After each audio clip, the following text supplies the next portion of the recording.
അസ്സലാമു അലൈക്കും.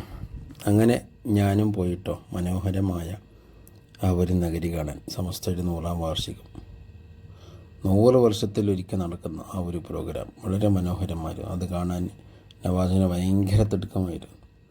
അങ്ങനെ അവൻ ഞായറാഴ്ച, ഞാൻ 5 ദിവസമായി അവിടെയെങ്കിലും ഞായറാഴ്ച രാവിലെയാണ് നവാസ് അവിടെ എത്തുന്നത്. അങ്ങനെ ഞാൻ അവനെയും കൂട്ടി ആ ഒരു രംഗം കാണാൻ വേണ്ടി പുറപ്പെട്ടു. അവൻ നടന്ന് ആ മനോഹരമായ ആ ഒരു നഗരി, ലക്ഷങ്ങൾ പങ്കെടുക്കുന്ന നഗരി ഇങ്ങനെ ചുറ്റിക്കറങ്ങി കണ്ടു. അവൻ സ്റ്റേജും 1200-ഓളം ആളുകൾ ഇരിക്കുന്ന, പണ്ഡിതന്മാരെ വലിയക്കൾ ഇരിക്കുന്ന ആ ഒരു സ്റ്റേജൊക്കെ അവൻ നടന്നിങ്ങനെ കണ്ടു. കാരണം ജീവിതത്തിൽ ഒരിക്കലും ഇത് കാണാൻ പോകുന്നില്ലല്ലോ. നമ്മളൊക്കെ മരിച്ചാലും ഇവൻ വളർന്നു വരുമ്പോൾ എനിക്ക് പറയാമല്ലോ 100-ാം വാർഷികത്തിൽ ഞാൻ പങ്കെടുത്തിരുന്നു എന്ന്. അതുതന്നെയാണ് അവൻ്റെ ആഗ്രഹവും ഞാനും ആഗ്രഹിച്ചത് തന്നെയാണ്. അങ്ങനെ ആ ഒരു 1200-ഓളം ആളുകൾ പങ്കെടുക്കുന്ന ഇരിക്കുന്ന ആ ഒരു സദസ്സ് അവൻ കണ്ടു.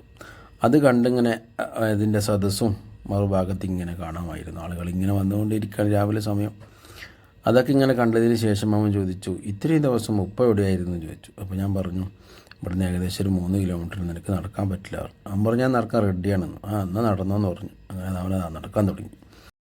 അങ്ങനെ അവൻ നടന്നു തുടങ്ങി. മുന്നോട്ടിങ്ങനെ നടന്നു പോകുമ്പോൾ സൈഡിലൊക്കെ ഇരിക്കുന്ന നീല കളറുള്ള വിക്കായ വടന്മാരവൻ കാണുന്നുണ്ട്. അതിൻ്റെ കഥകളൊക്കെ അവനോട് ചോദിക്കുന്നുണ്ട്.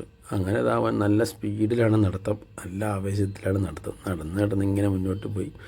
ഞാൻ കരുതി അവന് വല്ല ക്ഷീണമൊക്കെ ഭക്ഷണം പറയുന്നൊക്കെ. അപ്പോൾ ഭക്ഷണം വേണമെന്ന് ചോദിച്ചു. അപ്പോൾ എന്നാൽ കഴിക്കാമെന്ന് പറഞ്ഞു. അങ്ങനെ അവിടെ ഇരുന്നു ഒരു സ്ഥലത്ത്. അവിടെ ഇരുന്ന് ഭക്ഷണം വരുന്നത് വരെ അവൻ ആ പാത്രത്തിൽ പ്ലേറ്റ് മുട്ടിങ്ങനെ ഇരുന്നു. അപ്പോൾ ഞാൻ പറഞ്ഞാടാ വിശക്കുന്നുണ്ടെന്ന് വെച്ചു. എന്ന് പറഞ്ഞു. അങ്ങനെ ഭക്ഷണം കഴിച്ച് വീണ്ടും നടത്തം തുടങ്ങിയപ്പോഴാണ് മനോഹരമായ ആ ഒരു കവാടം കാണുന്നത്. അത് കണ്ടപ്പോൾ ഒന്നുകൂടി അവന് ഇൻട്രസ്റ്റായി. അവനിങ്ങനെ നടന്നു. അവനൊക്കെ അറിയാം അത് അതിൻ്റെ അകത്തേക്ക് കയറ്റൂല,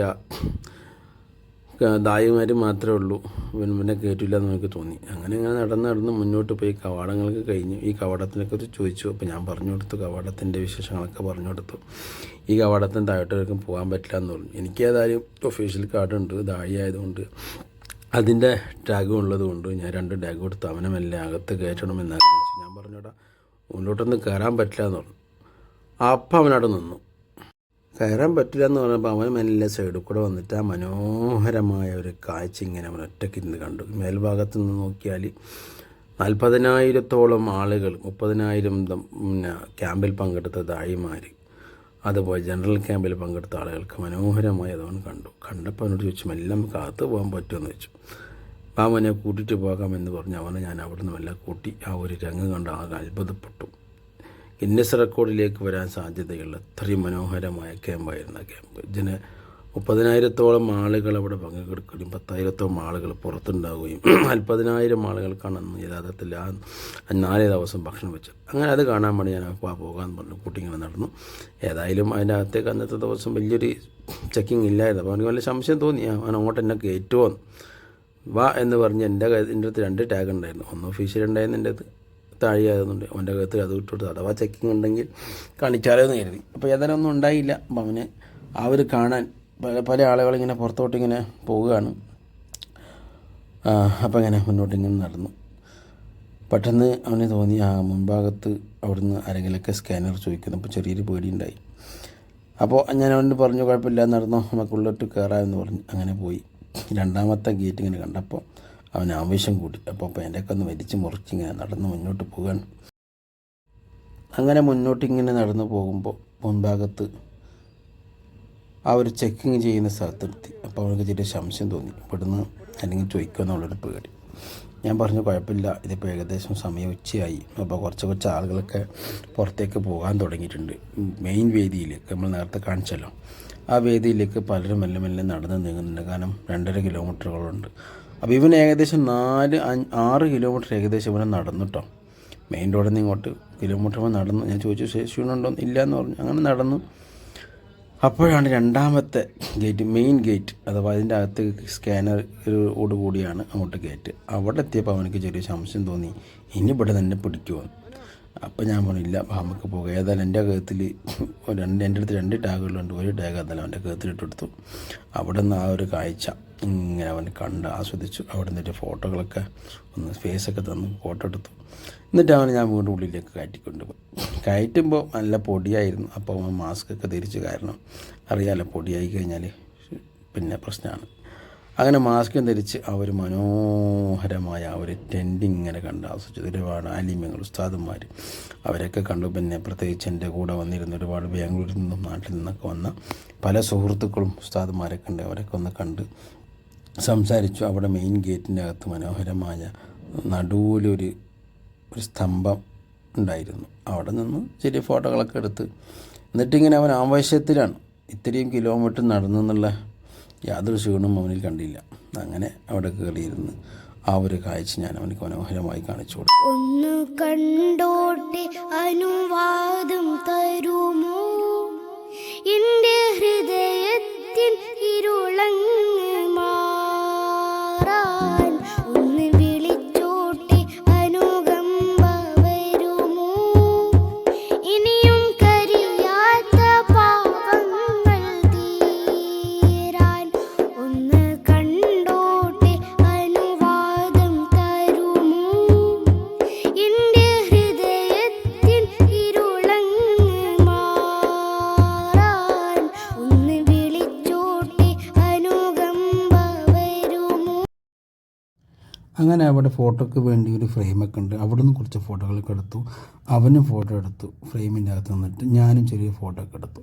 ഇനി ഞാൻ നിങ്ങൾക്കൊരു കാഴ്ച കാണിച്ചു തരാം കേട്ടോ. നമ്മൾ നേരത്തെ കണ്ട ടെൻറ്റിൻ്റെ മനോഹരമായ രാത്രി കാഴ്ച.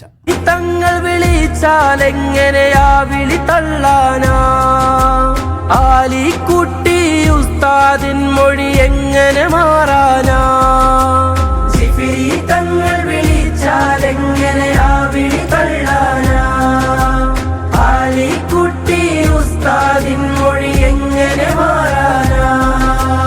ഔലിയാക്കളെ പാതയിൽ വാടോ മർഹബ മർഹബ, അവർ ചേർന്ന് പോറ്റിയ മാർഗം ഇതൊന്നേ ഉള്ളൂ മർഹബ മർഹബ മർഹബ മർഹബ മർഹബ അഹ്ലൻ സമസ്ത, മർഹബ മർഹബ മർഹബ മർഹബ അഹ്ലൻ സമസ്ത, സമസ്ത വിളിച്ചാൽ എങ്ങനെ നമ്മൾ.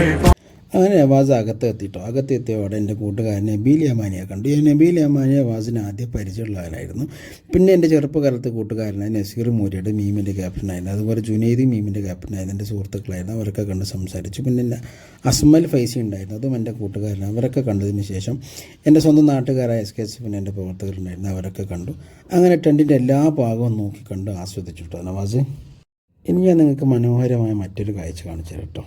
സമ്മേളനത്തിൻ്റെ തുടക്ക ദിവസമായ ബുധനാഴ്ച ദിവസം മദീനയിൽ നിന്നും വരക്കൽ മക്കാമിൽ നിന്നും മാലിക് ദിനാർ തുടങ്ങി പ്രഗത്ഭമായ സ്ഥലങ്ങളിൽ നിന്ന് റസൂലുള്ളാഹിൻ്റെ ഹദ്റത്തിൽ നിന്ന് വരെ എത്തിക്കപ്പെട്ട മനോഹരമായ ആ ഒരു കൊടി, 100 ആലിമീങ്ങൾ 100 കൊടി ഉയർത്തിയ മനോഹരമായ കാഴ്ചയാണ് ഇപ്പോൾ നമ്മൾ കാണുന്നത്. ഇൻഷാ അല്ലാഹ് കണ്ടുവരാം.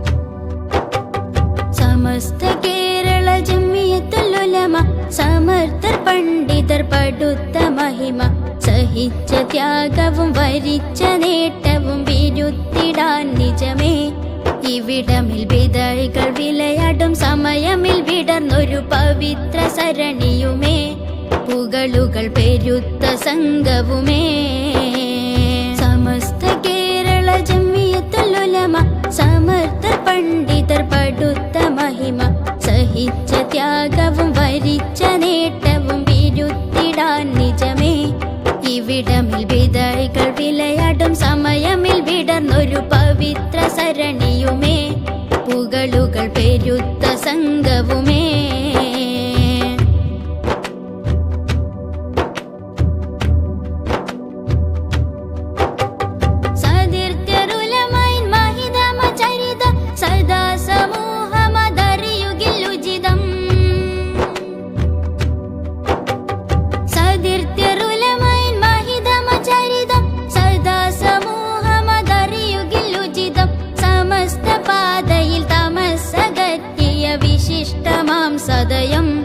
മഹിമയിൽ മതവിധി പറയുവാൻ പതിയിൽ പരിജ്ഞാനം വരിച്ച വീരരുമാം, അവരതിൽ പെരുത്ത നിപുണരുമാ.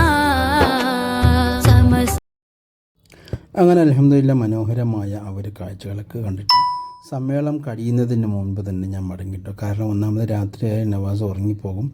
മാത്രമല്ല ഞാൻ ഒറ്റയ്ക്ക് ഡ്രൈവ് ചെയ്യണം. പിറ്റേ ദിവസമാണെങ്കിൽ എനിക്ക് ജയ്പൂരിലേക്ക് ഫ്ലൈറ്റ് ടിക്കറ്റ് ഉണ്ട്, അജ്മീറിലേക്ക് യാത്രയുണ്ട്.